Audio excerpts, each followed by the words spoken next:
If you're a high performer who lies awake every single night, replaying meetings, deadlines, decisions, this isn't because you're bad at sleep. It's because everything that you've been told to try actually makes sleep worse for people like you.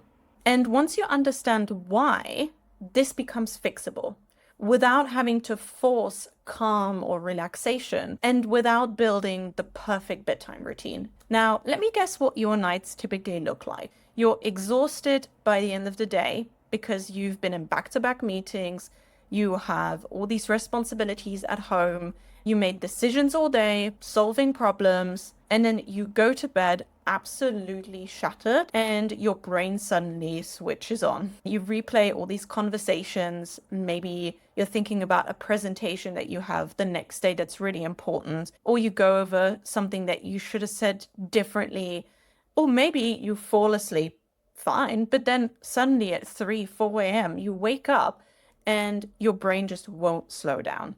And the most frustrating part is you've tried everything from magnesium, melatonin, alcohol, weighted blankets, meditation apps, you name it. You've been approaching sleep the way you approach everything else, strategically, disciplined, focused, more effort, but it still isn't working. And here's the part that most people miss. Long-term sleep problems in high performers are not caused by a lack of effort. They're caused by solving the wrong problem. Most sleep advice that you see out there is built for optimization, better habits, better routines, better supplements, and that works for someone who just has some bad habits that they need to clean up. But if you have been struggling for months or even years, this isn't an optimization issue. It's foundational. And the more you try to optimize, the more you reinforce this belief that you just need to try harder. Sleep is the one thing that doesn't respond to more effort.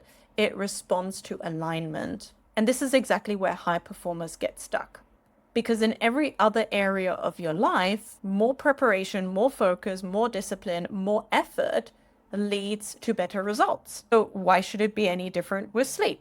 But actually with sleep, more effort creates more pressure, and that pressure keeps your nervous system alert and keeps you awake. High performers are wired to anticipate problems, to think ahead, to be responsible. And that's what makes you so good at what you do. But at night, when everything gets quiet, your brain finally has space.